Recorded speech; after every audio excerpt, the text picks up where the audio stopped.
कि जैसे ही लोगों को ये पता लगा कि बीपीएल कार्ड के 5 अंक इसमें मिल रहे हैं तो लोग बाग बीपीएल बनवाने का प्रयास करने लगे, पात्रता पर्ची बनवाने का प्रयास करने लगे। लेकिन देखिए दोस्तों, अब कोई मतलब नहीं है, क्योंकि इसमें क्लियर निर्देश लिखा हुआ है कि जब वैकेंसी यानी विज्ञप्ति जारी हो चुकी है तो विज्ञप्ति के बाद यानी अब कोई अगर बीपीएल कार्ड या पात्रता पर्ची बनवाता है तो उसको यहाँ पे 5 अंक नहीं दिए जाएंगे।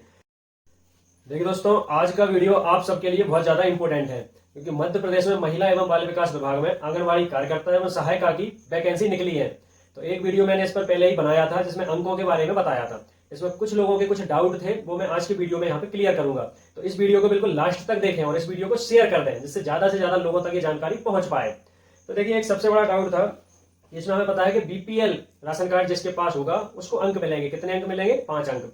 तो अगर बीपीएल राशन कार्ड के साथ इसमें निर्देश में लिखा हुआ है कि अगर पात्रता पर्ची भी है उसके पास, पात्रता पर्ची वाले को भी 5 अंक यहाँ पे मिलेंगे।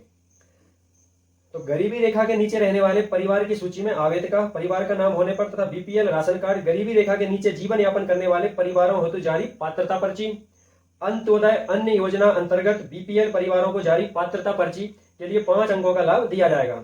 यानी अगर बीपीएल आपके पास कार्ड है और पात्रता पर्ची है तो दोनों स्थितियों में 5 अंकों का लाभ यहाँ पे मिलेगा।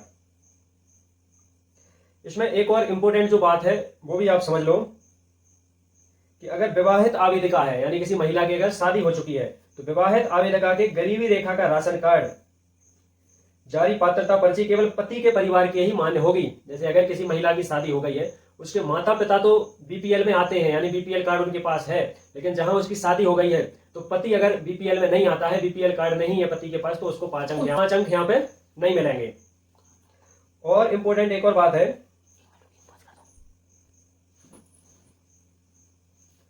अब यदि देखिए कोई महिला अविवाहित है, तलाकशुदा है, तो उसके लिए जो गरीबी रेखा का राशन कार्ड देखा जाएगा वो उसके माता पिता का देखा जाएगा, माता पिता के परिवार का मान्य होगा। जैसे ही लोगों को यह पता लगा कि बीपीएल कार्ड के 5 अंक इसमें मिल रहे हैं तो लोग बाग बीपीएल बनवाने का प्रयास करने लगे, पात्रता पर्ची बनवाने का प्रयास करने लगे। लेकिन देखिए दोस्तों, अब कोई मतलब नहीं है, क्योंकि इसमें क्लियर निर्देश लिखा हुआ है कि जब वैकेंसी यानी विज्ञप्ति जारी हो चुकी है तो विज्ञप्ति के बाद यानी अब कोई अगर बीपीएल कार्ड या पात्रता पर्ची बनवाता है तो उसको यहाँ पे 5 अंक नहीं दिए जाएंगे।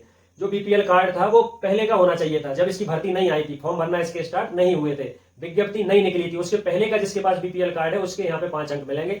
अब अगर आप जुगाड़ तोगाड़ से बीपीएल कार्ड बनवा लेते हो या पात्रता पर्ची बनवा लेते हो तो उसके यहाँ पे कोई अंक नहीं मिलेंगे। ये सबसे ज्यादा इंपॉर्टेंट बात है। अब देखिए, वैसे मैंने पहले बताया था अंकों के बारे में, तो एक बार और हम यहाँ पे समझ लेते हैं कि अगर किसी ने मान लो नहीं देखा हो वो वीडियो, तो इसमें हम अंकों के बारे में फिर से बता देते हैं। ये देखिए, एससी और एसटी की अगर कोई महिला है तो उसको यहाँ पे मिलेंगे 5 अंक। कितने अंक मिलेंगे? 5 अंक। लेकिन इसमें एक और इंपॉर्टेंट बात है कि अगर मान के चलिए ग्राम पंचायत या वार्ड में कोई आदिवासी महिला जो कि बैगा, सहरिया इनसे जनजाति से आती है, जैसे सहरिया है कोई, और सहरिया अगर आवेदिका महिला है तो फिर सबसे पहले उसी को प्राथमिकता दी जाएगी। एससी एसटी ओबीसी जनरल वालों को एससी ओबीसी जनरल वालों को प्राथमिकता नहीं दी जाएगी। एसटी में खासकर अगर कोई बैगा, सहरिया जनजाति से अगर फॉर्म डालता है तो सबसे पहले उसको नियुक्त वहां पे कर दिया जाएगा।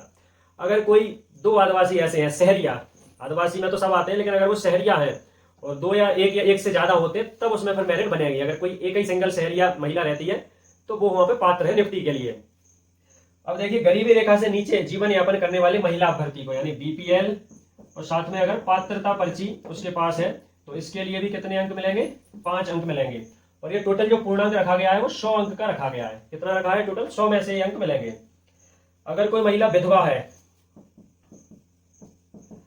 है, परित्यक्तता है, तलाक दे चुकी है और 30 वर्ष से अगर उसकी अधिक आयु है और अविवाहित है, शादी नहीं हुई है, तो उसको भी यहाँ पे 5 अंक मिलेंगे।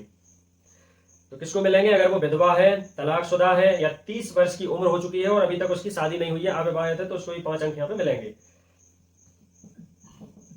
देखिए, 12th पास, कम से कम जो योग्यता रखी गई है वो 12वीं पास यहाँ पे होना चाहिए। जिसके 40% तक नंबर हैं, अगर किसी के 35% है, 40% है, या जो 12th में कम से कम पास है, तो 25 नंबर तो यहाँ पे सबको ही मिलेंगे। 40% के नीचे वालों को 33% में पास होंगे, 33, 35, 40 तक, यानी जो पास है तो उसको 25 अंक तो सबको ही मिलेंगे। 40% तक, 25 नहीं, कितने? 35 अंक मिलेंगे। 40% वालों तक कितने मिलेंगे? 35 अंक।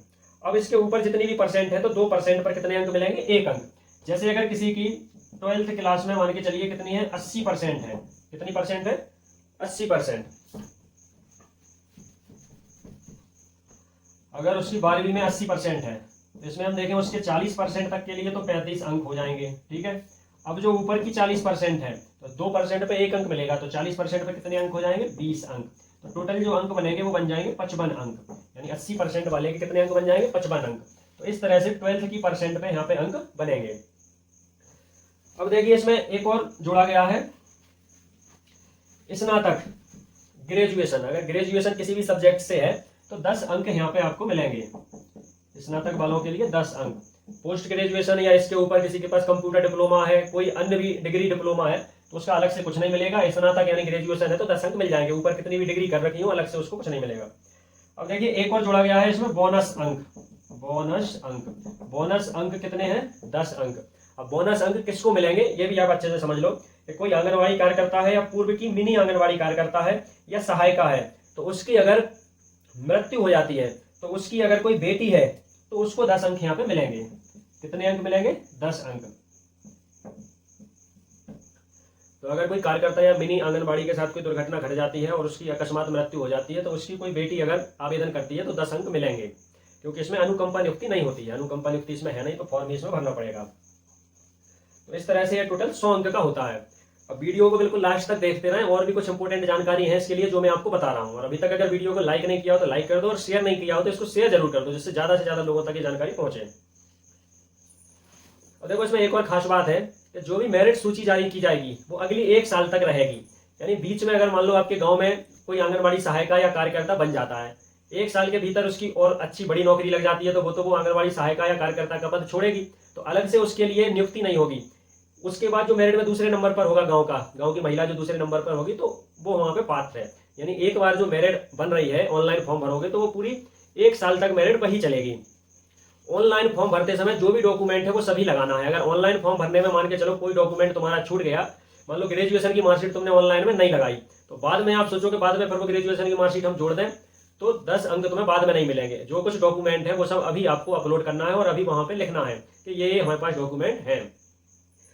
और फॉर्म भरने के बाद जो प्रिंट निकालोगे तो पूरे प्रिंट को एक बार अच्छे से पढ़ लो।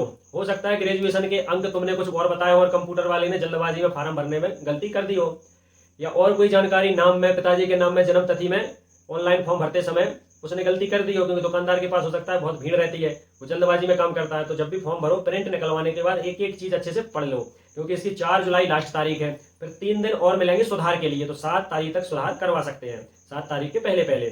तो पूरे फॉर्म को एक बार पढ़ जरूर लेना अच्छे से, दुकानदार के भरोसे मत छोड़ना। अब देखो इसकी जो फॉर्म भरने का शुल्क है तो 118 रुपए यहाँ पे ऑनलाइन के पैसे कटेंगे। इसके बाद जो दुकानदार अपना खर्चा ले लेता है वो अलग बात है। राशि जो यहाँ पे कटेगी वो 118 रुपए यहाँ पे कटेंगे।